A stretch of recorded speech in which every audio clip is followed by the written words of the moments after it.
जय श्री राधे कृष्णा। एक महिला रोज मंदिर जाया करती थी।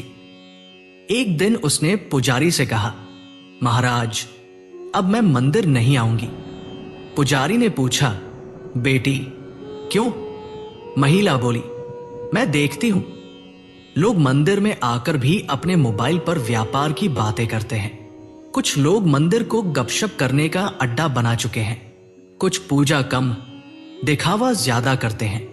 पुजारी कुछ देर चुप रहे, फिर मुस्कुराकर बोले, ठीक है, लेकिन अंतिम निर्णय लेने से पहले क्या तुम मेरे कहने से एक काम कर सकती हो? महिला ने कहा, जी बताइए। पुजारी बोले, एक गिलास में पानी भरो और मंदिर के चारों ओर 2 बार परिक्रमा करो, लेकिन शर्त यह है, पानी का एक भी बूंद गिरना नहीं चाहिए। महिला ने कहा, यह तो आसान है। थोड़ी देर बाद महिला वापस आई। पानी का गिलास पूरा भरा हुआ था, एक बूंद भी नहीं गिरी। पुजारी ने मुस्कुराकर 3 सवाल पूछे, क्या तुमने किसी को फोन पर बात करते देखा? क्या किसी को गपशप करते देखा? क्या किसी को पाखंड करते देखा? महिला ने कहा, नहीं महाराज, मैंने तो कुछ भी नहीं देखा। पुजारी बोले, जब तुम्हारा ध्यान सिर्फ पानी पर था तब तुमने बाकी कुछ नहीं देखा। इसी तरह जब मंदिर आओ तो अपना ध्यान सिर्फ भगवान पर रखो, फिर तुम्हें बाकी कुछ दिखाई ही नहीं देगा। सिर्फ भगवान, सर्वत्र भगवान, जाकी रही भावना जैसी, प्रभु मूरत देखी तिन तैसी। दोस्तों, यही बात हमारे जीवन पर भी लागू होती है। हम अक्सर अपने दुखों के लिए भगवान, ग्रह नक्षत्र, भाग्य, रिश्तेदार, पड़ोसी, यहां तक कि सरकार को दोष देते हैं। लेकिन सच्चाई यह है कि जिम्मेदार हम खुद हैं। सरदर्द, यह आपके फालतू और नकारात्मक विचारों का नतीजा है। पेट दर्द, गलत खाने का परिणाम। कर्ज, जरूरत से ज्यादा खर्च करने का परिणाम। बीमार या थका हुआ शरीर, गलत जीवन शैली का परिणाम। कोर्ट केस, आपके अहंकार का परिणाम। फालतू विवाद, ज्यादा और व्यर्थ बोलने का परिणाम। सैकड़ों ऐसे कारण हैं जिनके पीछे हमारी अपनी भूलें हैं और हम दोष देते रहते हैं, भगवान को, किस्मत को या दूसरों को। अगर हम ईमानदारी से सोचें तो पाएंगे हमारे 90% दुख हमारी अपनी मूर्खताओं का फल है। तो अपने मन को केंद्रित करो, अपनी सोच को पवित्र बनाओ और अपने कर्म ऐसे करो कि भगवान सर्वत्र दिखे। हे पार्थ, ये बात याद रखो कि कोई भी कर्म कभी व्यर्थ नहीं जाता।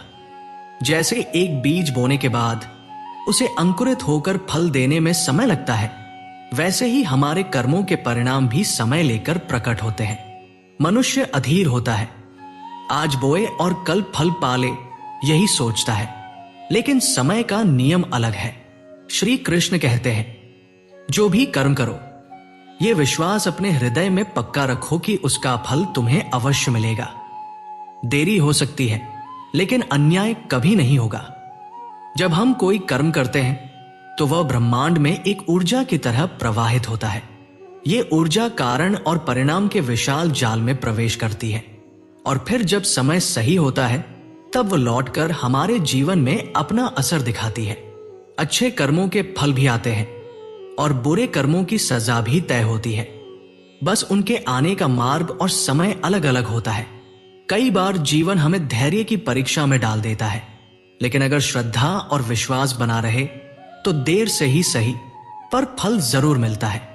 और हां, याद रखना, कर्म का फल केवल इस पर निर्भर नहीं करता कि हमने क्या किया, बल्कि इस पर भी कि उसे किस भावना, किस नियत और कितनी निष्ठा से किया गया है। श्री कृष्ण कहते हैं, यदि कोई मनुष्य केवल अपने कर्म के फल की इच्छा में काम करता है तो वह कर्म उसे बंधन में बांध देता है, लेकिन वही कर्म अगर निष्काम भाव से बिना किसी स्वार्थ के किया जाए तो वह मोक्ष की ओर ले जाने वाला मार्ग बन जाता है। जीवन का यह गहरा रहस्य है कि जो अपने कर्तव्य को पूजा मानकर करता है, उसे चिंता करने की आवश्यकता नहीं होती। क्योंकि उसके लिए कर्म ही सबसे बड़ा योग है। संसार में जो कुछ भी घटित हो रहा है वो हमारे कर्मों की प्रतिक्रिया है। यदि आज कोई तुम्हारे साथ अन्याय करता है तो संभव है वो तुम्हारे पिछले जन्म के किसी अधूरे कर्म का परिणाम हो, और यदि आज तुम किसी के लिए भलाई करते हो तो वो भलाई किसी न किसी रूप में कल तुम्हारे जीवन में लौट कर आएगी। ये चक्र कभी रुकता नहीं। इसीलिए श्री कृष्ण बार बार कहते हैं, हे अर्जुन, तू कर्म कर लेकिन फल की चिंता मत कर, क्योंकि वह मेरे अधीन है। कभी कभी तुम सोचते हो मैंने अच्छा किया फिर भी मेरे साथ बुरा क्यों हुआ, लेकिन समझो कर्म का हिसाब केवल इस जन्म से नहीं जुड़ा होता बल्कि अनेक जन्मों से बंधा होता है। आत्मा अमर है, वो अनगिनत योनियों से गुजरती है और हर जन्म अपने साथ अधूरे कर्मों का बोझ भी लाती है। जो फल अभी नहीं मिला वह भविष्य में मिलेगा, और जो दुख आज सहना पड़ रहा है वो किसी पूर्व जन्म का परिणाम हो सकता है। इसीलिए कृष्ण कहते हैं, तू अपना वर्तमान सुधार, बाकी सब मुझ पर छोड़ दे। हर कर्म एक बीज की तरह है। हर बीज को अंकुरित होने और फल बनने में समय लगता है। कुछ कर्म तुरंत फल देते हैं, जैसे आग में हाथ डालो तो तुरंत जलन होगी। कभी तुम्हें लगता है कि ईश्वर चुप है, लेकिन वास्तव में वो हर कर्म का हिसाब रखता है, और जब समय आता है तब उसी कर्म के अनुसार न्याय करता है, और उस न्याय में कभी चूक नहीं होती। मनुष्य जब छल करता है, झूठ बोलता है या किसी को कष्ट देता है तो शायद उस पल उसे कुछ महसूस ना हो, लेकिन भीतर ही भीतर उसका भविष्य बदल रहा होता है, और जब उसका समय आता है तो उसे समझ आता है जो मैंने बोया था वही अब काट रहा हूं। यही गीता का सार है। कर्म कभी बचता नहीं और उसका फल कभी टलता नहीं। केवल समय ही तय करता है कि वह फल कब और किस रूप में मिलेगा।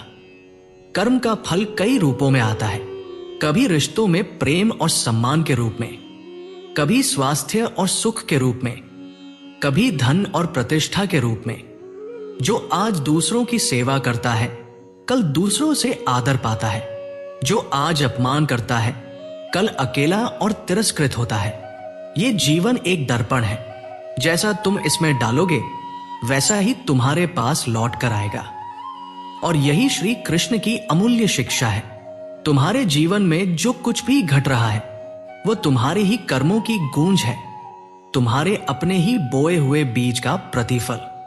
जब कर्म शुद्ध, निष्कलंक और सच्चाई से किए जाते हैं तो वे आशीर्वाद बनकर जीवन में उतरते हैं, लेकिन जब उनमें स्वार्थ, अहंकार और पाप मिल जाते हैं तो वे धीरे धीरे दुख का कारण बनते हैं। इसीलिए श्री कृष्ण कहते हैं, यदि तुम सत्य के पथ पर चल रहे हो तो कठिनाइयां जरूर आएंगी, पर अंत में विजय तुम्हारी ही होगी।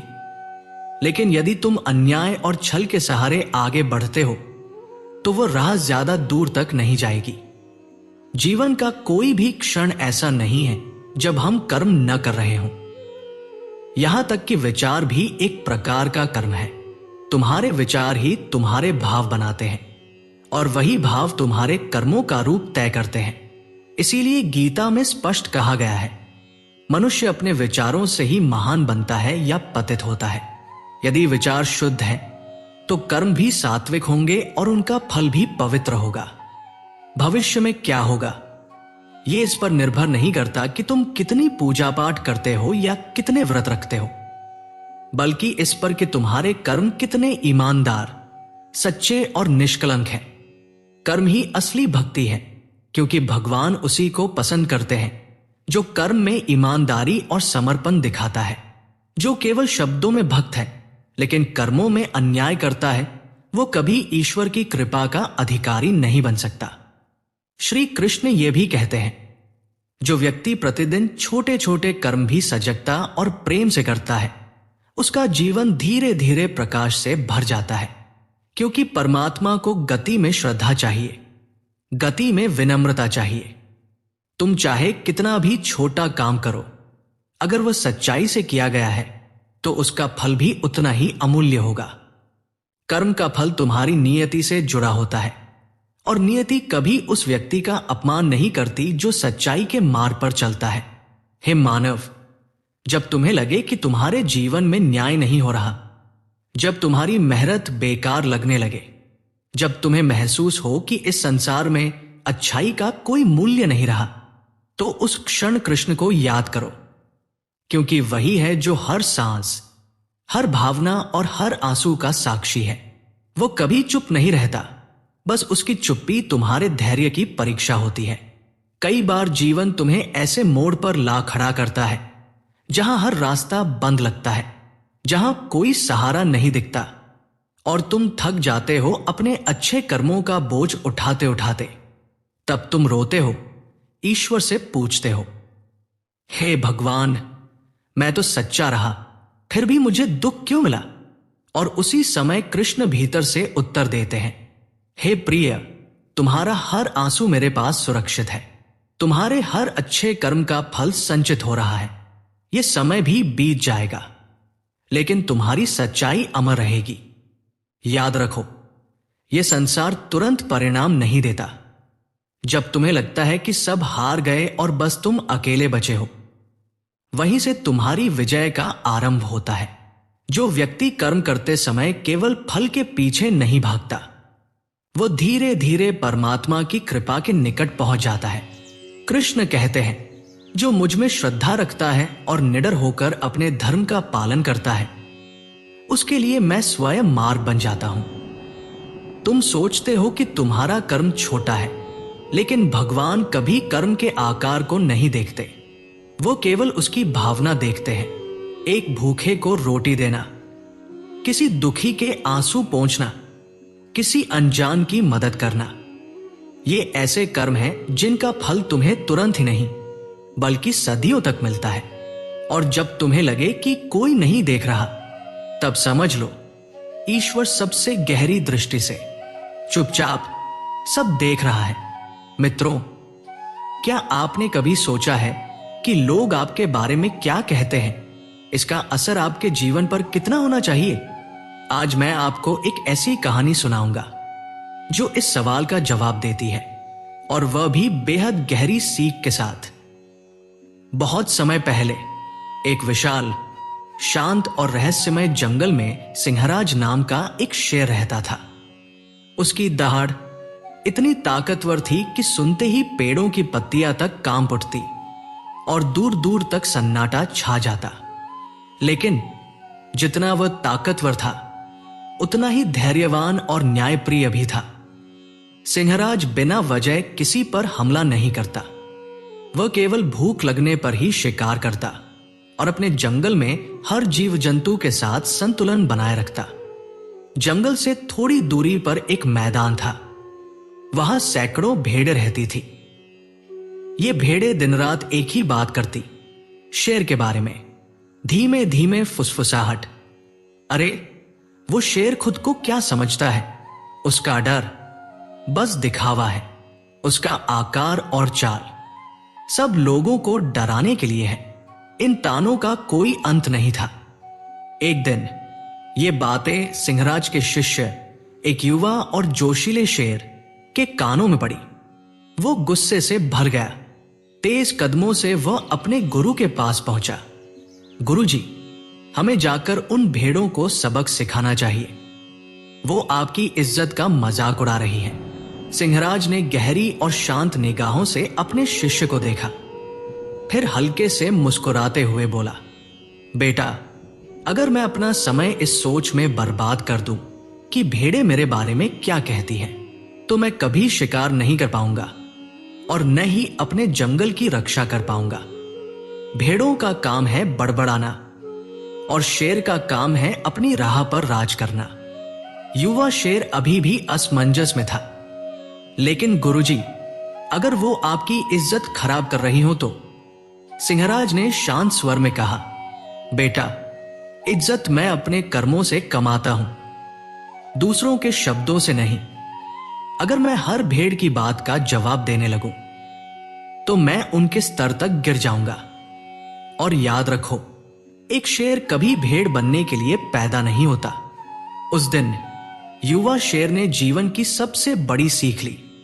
असली ताकत अपने रास्ते पर ध्यान देने में है, न कि हर आलोचक को जवाब देने में। धीरे धीरे ये सीख पूरे जंगल में फैल गई। शेर कभी इस बात की परवाह नहीं करता कि भेड़ें उसके बारे में क्या सोचती हैं। दुनिया में हमेशा ऐसे लोग होंगे जो आपकी आलोचना करेंगे, आपकी राह में रुकावट डालेंगे या आपको गिराने की कोशिश करेंगे। लेकिन असली जीत तब है जब आप अपने लक्ष्य पर नजर रखते हैं और दूसरों की आवाज को अपने रास्ते में आने नहीं देते। कई बार तुम्हारे अच्छे कर्मों का फल देर से इसलिए आता है ताकि उसमें अहंकार की गंध भी न घुल पाए। ईश्वर चाहता है कि तुम्हारे भीतर हमेशा नम्रता बनी रहे। वो तुम्हें सफलता देने से पहले सहनशील बनाता है ताकि जब तुम्हें वो फल मिले तुम्हारा हृदय इतना विशाल हो कि तुम उसे दूसरों के साथ बांट सको। याद रखो, ये जीवन केवल लेने के लिए नहीं है, देने के लिए भी है। और जब तुम बिना किसी अपेक्षा के कर्म करते हो, जब ये जानते हुए भी किसी की मदद करते हो कि वह तुम्हें कभी धन्यवाद नहीं देगा, तब तुम सच में ईश्वर के सबसे करीब होते हो। श्री कृष्ण कहते हैं, कर्म तब दिव्य बनता है जब उसमें न स्वार्थ हो, न भय, बस प्रेम और श्रद्धा हो। जब तुमसे अन्याय होता है और फिर भी तुम जवाब में न्याय करते हो, तब तुम्हारी आत्मा सबसे उज्जवल होती है। उस क्षण को ब्रह्मांड दर्ज कर लेता है और वही पल तुम्हारे लिए उस फल की शुरुआत बनता है जिसे कोई छीन नहीं सकता। कोई भी कष्ट, कोई भी तकलीफ व्यर्थ नहीं जाती जब तुम उसे भगवान के नाम पर सहते हो। श्री कृष्ण हर उस क्षण में तुम्हारे साथ होते हैं जब तुम सच्चाई के लिए अकेले खड़े होते हो। यही कारण है कि जब अर्जुन रणभूमि में हिम्मत हार गया, तब कृष्ण ने उसे कर्म का रहस्य समझाया।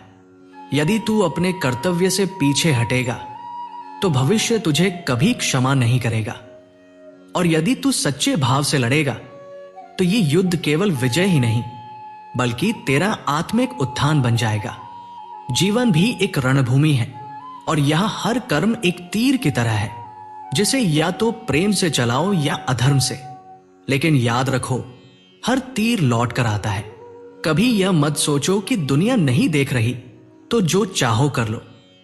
असल देखने वाला तो तुम्हारे भीतर बैठा है, तुम्हारी अंतरात्मा, और उससे कोई कर्म नहीं छिपता। जब तुम किसी का दिल तोड़ते हो वो भी एक कर्म है, और जब तुम किसी टूटे हुए को संभालते हो वो भी एक कर्म है। फर्क बस इतना है, पहला कर्म दुख बनकर लौटेगा, दूसरा सुकून बनकर। यदि तुम्हारा कर्म पवित्र है तो उसका फल तुम्हें तभी मिलेगा जब वह तुम्हारे लिए सर्वोत्तम होगा। ईश्वर कभी जल्दी नहीं करता, वह सब कुछ सही समय पर देता है। जो लोग धैर्य रखते हैं और अपने कर्मों पर अडिग रहते हैं, वे अंततः वो सब पाते हैं जो उनका है और उससे भी अधिक। श्री कृष्ण कहते हैं, मेरा भक्त यदि सच्चे मन से कर्म करता है तो मैं स्वयं उसके मार्ग की बाधाएं हटाता हूं। हे साधक, तुम्हारे कर्म ही तुम्हारी आत्मा की पहचान है। तुम जो करते हो वही तुम्हारे भीतर गूंजता है, वही तुम्हारी ऊर्जा बनता है और वही तुम्हें अगले पड़ाव तक पहुंचाता है। श्री कृष्ण स्पष्ट कहते हैं, हर आत्मा अपनी यात्रा उसी मार्ग पर चलती है जिसे उसके कर्मों ने बनाया है। इसलिए जब तुम ये समझ लेते हो कि तुम्हारे कर्म ही तुम्हारा मार्ग है, तब दिशाहीन होने का भय समाप्त हो जाता है। कर्म का फल केवल सुख या दुख नहीं होता, बल्कि वह आत्मा की परिपक्वता में बदलता है। जब कोई व्यक्ति कष्ट सहते हुए भी सत्य पर अडिग रहता है तो वह केवल फल नहीं कमा रहा होता, वह अपने चित्त को शुद्ध कर रहा होता है। और जब चित्त निर्मल हो जाता है तब आत्मा ईश्वर से एकाकार होने योग्य बनती है। यही वह गहराई है जिसे गीता में कृष्ण ने कहा, जो कर्म में भी आत्मा को देखता है वही ज्ञानी है। पर यह मार्ग सरल नहीं है। तुम्हें लगेगा कि दुनिया छल से आगे बढ़ रही है, लोग झूठ बोलकर सफल हो रहे हैं और तुम सत्य के पथ पर ठहर कर पीछे रह गए हो। ऐसे समय तुम्हारा अंतर्मन डगमगा सकता है, लेकिन कृष्ण की वाणी तुम्हें याद दिलाएगी, धैर्य रखो, अधर्म की गति तेज होती है पर वह दूर तक नहीं जाती। धर्म की गति धीमी हो सकती है, पर वह सदैव मंजिल तक पहुंचती है। जब तुम्हें अपने कर्म के फल का इंतजार लंबा लगे तो सोचो, शायद भगवान तुम्हारे फल को और सुंदर बना रहे हैं। जैसे किसान बीज बोने के बाद तुरंत फसल नहीं देखता, वह मौसम, धूप, वर्षा और समय का इंतजार करता है। वैसे ही तुम्हारे कर्म भी परिपक्व होकर ही फलित होते हैं। अगर जल्दी मिल जाए तो उसका मूल्य तुम न समझ पाओगे, लेकिन जब देर से आए तो वह तुम्हारी आत्मा को संपूर्णता का अनुभव कराएगा। जो व्यक्ति शिकायत नहीं करता और हर परिस्थिति में कर्म करता रहता है, वही सच्चा कर्मयोगी है। श्री कृष्ण ने अर्जुन से यही कहा, कर्म ही तुम्हारा धर्म है, बाकी सब मोह है। इसलिए जब जीवन कठिन हो, लोग तुम्हारे साथ अन्याय करें, तब भी कर्म करते रहो। सच्चा कर्म तुम्हारे आत्मबल को मजबूत करता है, और जब आत्मबल बढ़ता है तो कोई दुख या विफलता तुम्हें तोड़ नहीं सकती। कर्म केवल बाहरी क्रिया नहीं है, वह तुम्हारी सोच, संकल्प और इरादों से भी बनता है। अगर हृदय में स्वार्थ, ईर्ष्या या अहंकार है तो अच्छे कार्य भी अंततः अशुद्ध हो जाते हैं। लेकिन यदि भावना निर्मल है तो छोटा सा कार्य भी ब्रह्मा की पूजा बन जाता है। श्री कृष्ण कहते हैं, भावना शुद्ध हो तो हर कर्म यज्ञ बन जाता है। और जब तुम समझ जाओगे कि जीवन में जो कुछ हो रहा है वो तुम्हारे ही कर्मों की प्रतिध्वनि है, तब शिकायतें समाप्त हो जाएंगी। तब तुम किसी को दोष नहीं दोगे, न भाग्य को न भगवान को। तुम जानोगे कि जो भी आया वो तुम्हारे भीतर से निकला था। जब यह आत्मज्ञान तुम्हें मिल जाएगा, तुम अपने कर्मों में सजग हो जाओगे, और यही वो क्षण होगा जब तुम्हारा जीवन ईश्वरमय बनने लगेगा। जो कर्म अभी परिणाम नहीं दे रहा, वो भीतर जड़ें जमा रहा है, और जब समय आएगा तो वो वृक्ष बनकर तुम्हें छाव भी देगा और फल भी। बस अपने भीतर विश्वास बनाए रखो उस ईश्वर पर जो अदृश्य है पर सदा सजीव है। श्री कृष्ण कहते हैं, मैं हर कर्म का लेखा रखता हूं और समय आने पर उसका न्याय करता हूं। कुछ कर्मों का फल तुरंत नहीं मिलता, क्योंकि वे तुम्हारी आत्मा की परीक्षा के लिए होते हैं। जैसे तपस्वी वर्षों की साधना के बाद सिद्धि पाता है, वैसे ही जब तुम सत्य के साथ संघर्ष करते हो, तुम्हारी आत्मा धीरे धीरे परिपक्व होकर महान ऊंचाइयों तक पहुंचने के योग्य बनती है, जहां केवल कुछ ही पहुंच पाते हैं। हे आत्मन, यदि तुम्हारा हृदय शुद्ध है, कर्म सच्चे हैं और मन में अटूट श्रद्धा है, तो तुम्हें कोई रोक नहीं सकता। भले ही समय प्रतीक्षा कराए, ईश्वर कभी अन्याय नहीं करता। यह संसार कुछ समय के लिए तुम्हें अनदेखा कर सकता है, लेकिन परमात्मा तुम्हारे हर कर्म का साक्षी है, और जो कुछ वह देता है वो न अधूरा होता है, न ही देर से, वो बस सही समय पर आता है। तुम्हारा हर कर्म, चाहे कितना ही सूक्ष्म क्यों न हो, ईश्वर के न्याय से बच नहीं सकता। कभी तुम सोचते हो कि तुमने किसी के साथ अन्याय किया और वह भूल गया, लेकिन समय भूलता नहीं। ईश्वर के दरबार में हर कर्म दर्ज होता है, और जब आत्मा अगले पड़ाव की ओर बढ़ती है तो वे कर्म तुम्हारे साथ चलते हैं, जैसे छाया सूरज के साथ। श्री कृष्ण कहते हैं, आत्मा शरीर बदलती है, लेकिन कर्मों के संस्कार उसके साथ चलते हैं। जैसे पुष्प से गंध को वायु अलग नहीं कर सकती, वैसे ही आत्मा अपने कर्मों के प्रभाव से अलग नहीं हो सकती।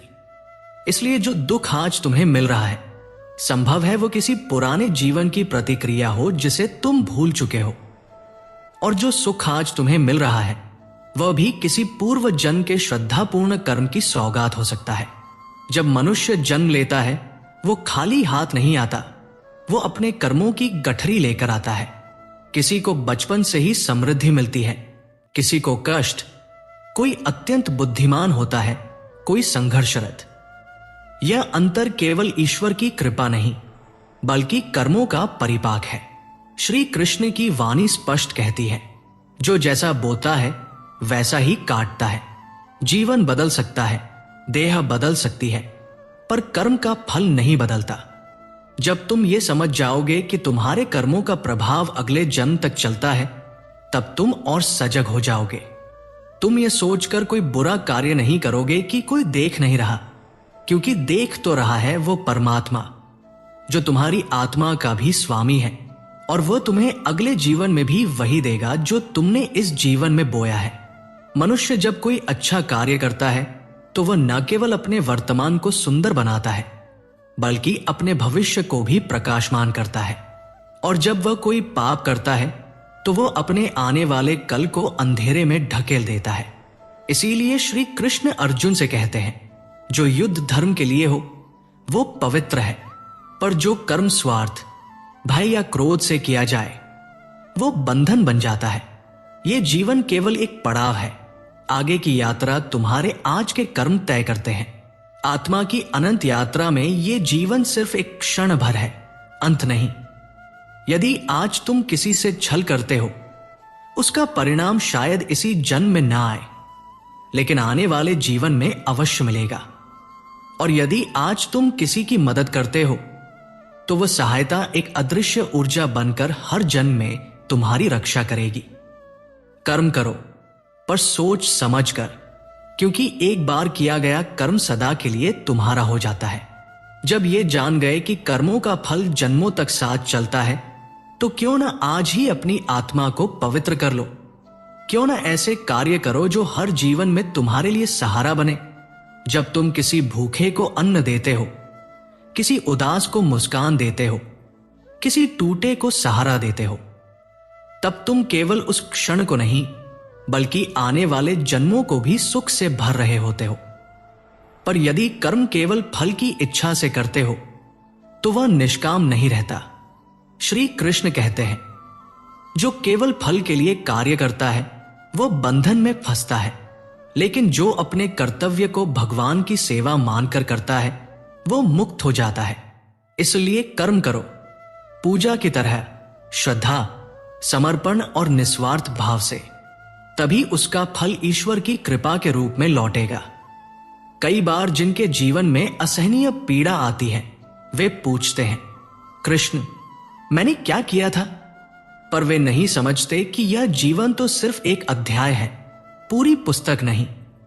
श्री कृष्ण चाहते हैं कि तुम उस पुस्तक के हर पन्ने को शुद्ध करो, हर जन्म को इतना पावन बनाओ कि अंततः जन्म मरण के चक्र से मुक्त हो सको।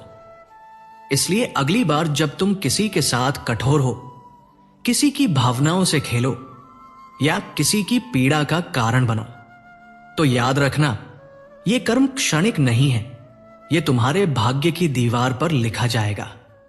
और जब वह दीवार गिरेगी तो उसका मलबा तुम्हारे ही सिर पर आएगा। लेकिन यदि तुम क्षमा करते हो, सेवा करते हो, सच्चाई से जीते हो, तो न केवल यह संसार बल्कि स्वयं ईश्वर भी तुम्हें नमन करेगा। हे अर्जुन, कर्म का फल चाहे इस जन्म में न मिले, अगले जन्म में मिलेगा। और यदि अगले में भी न मिले तो आत्मा की शांति के रूप में अवश्य मिलेगा। ईश्वर के घर में देरी हो सकती है, पर अंधेरा नहीं। उसकी दृष्टि गहरी है, वो तुम्हारे मौन को भी सुनता है और तुम्हारे अदृश्य कर्मों को भी देखता है।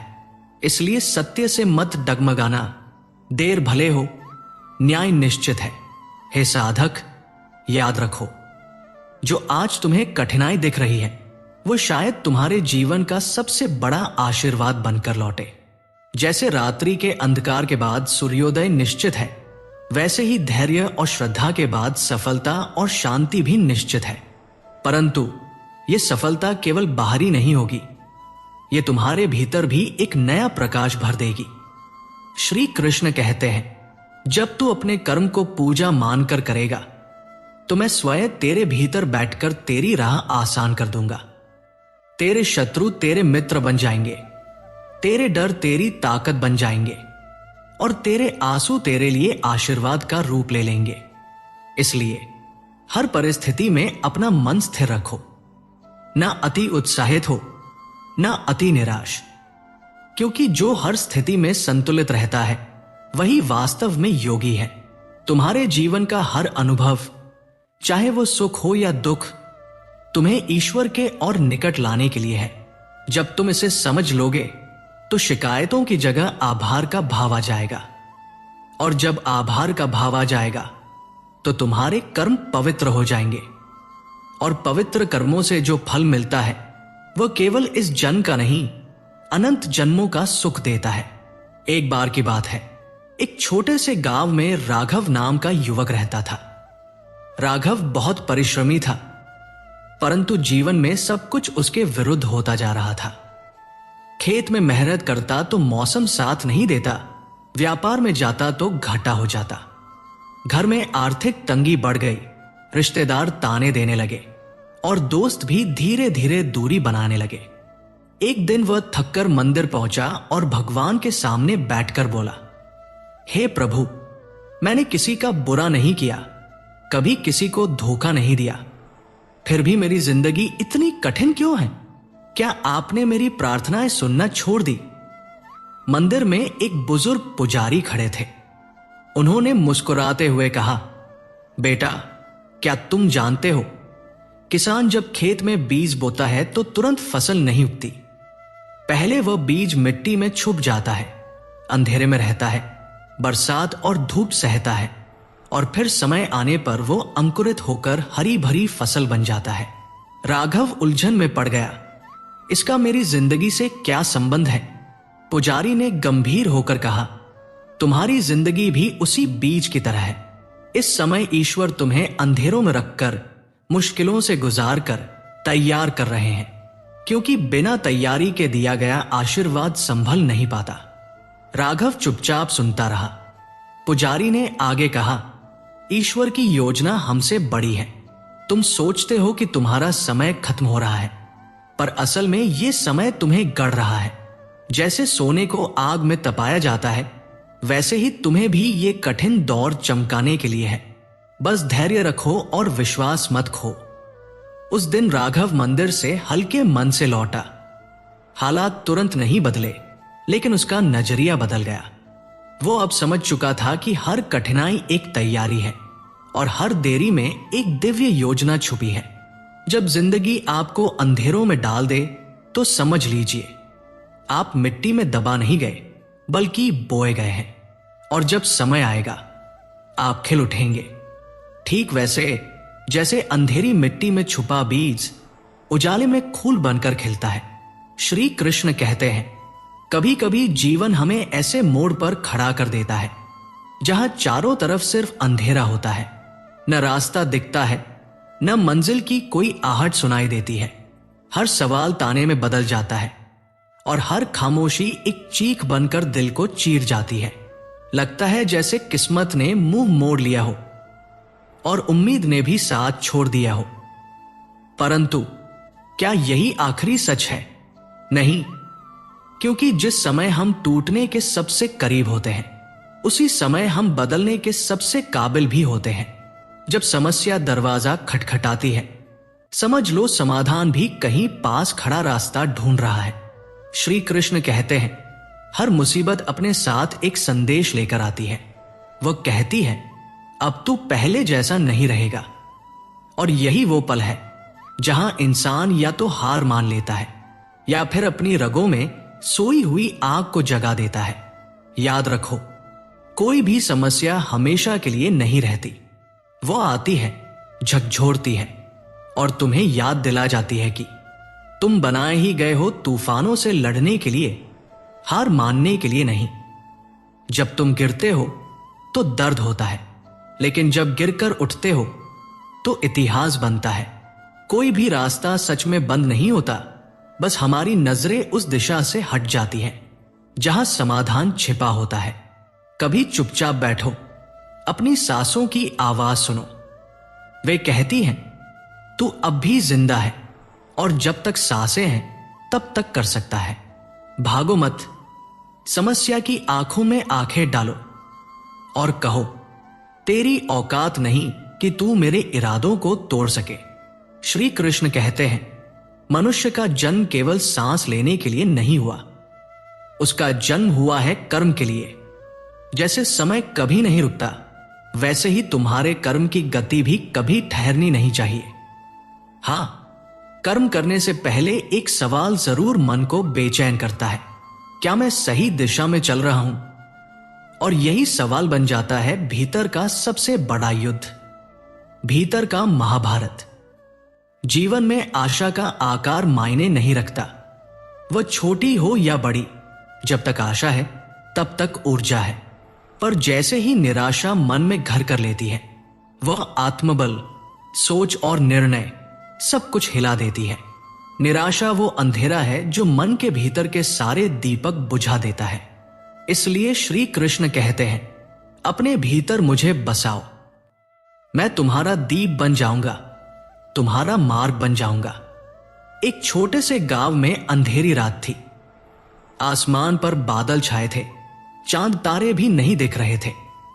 गांव के मंदिर में एक छोटा सा दीपक जल रहा था। एक लड़का दीपक को देखकर बोला, तू इतनी छोटी लौ के साथ क्या कर लेगा? ये अंधेरा कभी खत्म नहीं होगा। दीपक मुस्कुराकर बोला, शायद मैं पूरे अंधेरे को मिटा न पाऊं, पर जहां मैं हूं वहां अंधेरा टिक नहीं सकता। लड़के को तभी समझ आ गया, जैसे दीपक अपनी छोटी सी रोशनी से आसपास का अंधेरा मिटा देता है, वैसे ही हमें भी अपने छोटे छोटे अच्छे कर्म और सकारात्मक विचारों से दुनिया में उजाला फैलाना चाहिए। दोस्तों, इस कहानी से हमें एक बहुत गहरी सीख मिलती है। जिंदगी में सबसे बड़ी ताकत सिर्फ जीतने में नहीं है, बल्कि मुश्किल समय में अपनी सोच को संभालने में है। जब हालात हमारे खिलाफ हो, जब हर तरफ से आवाजें आए कि तुम हार चुके हो, तो याद रखिए, असली हार तब होती है जब हम अपने दिल से मान ले कि हम हार गए हैं। अगर हम शांत दिमाग से, विश्वास के साथ सही समय का इंतजार करें, तो वक्त बदलते देर नहीं लगती। जैसे शेर जंगल का राजा है, वैसे ही इंसान अपने विचारों का राजा है। जिस दिन हमने अपने डर को जीत लिया, उस दिन कोई ताकत हमें रोक नहीं सकती। तो दोस्तों, कभी भी अपने आप को भेड़ों की सोच में मत फंसने दीजिए। दुनिया चाहे कुछ भी कहे, आपका आत्मविश्वास, आपकी सोच और आपका धैर्य ही आपका असली हथियार है। याद रखिए, जीतने वाला वही है जो हर हाल में खुद पर भरोसा रखता है। कभी मत सोचो कि तुम्हारा प्रयास छोटा है। एक छोटी सी रोशनी भी गहरे अंधेरे को चुनौती दे सकती है। धर्म केवल पूजा का नाम नहीं है। धर्म वह है जो कर्म में झलकता है, क्योंकि बिना कर्म के धर्म अधूरा है। और वो विश्वास, कैसा विश्वास जो सिर्फ तब तक टिका रहे जब तक आपकी मनोकामना पूरी होती रहे। सच्ची आस्था तो वही है जो हार में भी, कठिनाई में भी ईश्वर को धन्यवाद कहे। सत्य वह दीपक है जिसे छुपाया जा सकता है, बुझाया नहीं। जैसे सूरज बादलों के पीछे छिप जाए लेकिन अपनी रोशनी देना कभी बंद नहीं करता, वैसे ही सत्य भी चाहे जितना दबा लो, एक दिन बाहर आ ही जाता है। अहंकार मनुष्य का सबसे बड़ा शत्रु है। वह प्रतिष्ठा को निगल जाता है, वंश का गर्व मिटा देता है और वैभव को राख में बदल देता है।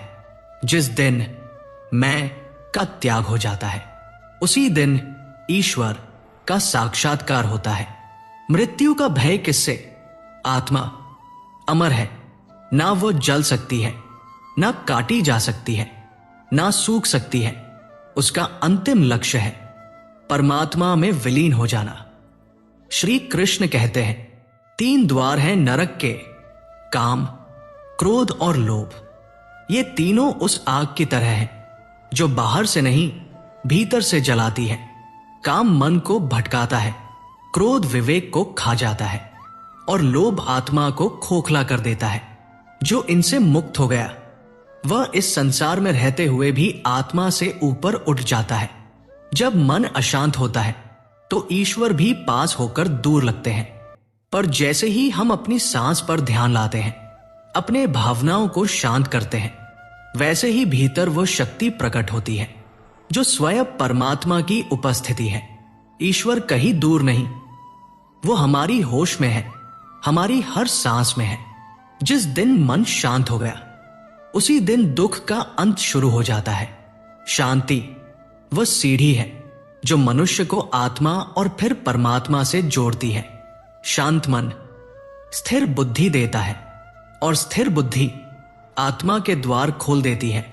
इसीलिए श्री कृष्ण कहते हैं, योगस्थ कुरु कर्माणि, योग में स्थित होकर कर्म करो। सत्य से डरना मूर्खता है। सत्य पर आधारित बात को बोलना, स्वीकारना और जीना ही सच्चे धर्म का मार्ग है। झूठ सिर्फ भय देता है, पर सत्य हमेशा तुम्हें भीतर से मुक्त करता है। याद रखो, सत्य रुक सकता है, पर अंत में वो हमेशा विजयी होता है। दोस्तों, आज के वीडियो में बस इतना ही। अगर आपका दिल सचमुच राधे कृष्ण के प्रेम से भरा है तो इस वीडियो को कम से कम 3 ऐसे अपने प्रियजनों के साथ जरूर साझा करें जिनके जीवन में आप भी दिव्यता और सकारात्मकता का उजाला देखना चाहते हैं, क्योंकि हो सकता है आपकी एक छोटी सी शेयर किसी के जीवन में राधे कृष्ण का प्रकाश बनकर उतर जाए। जय श्री कृष्णा।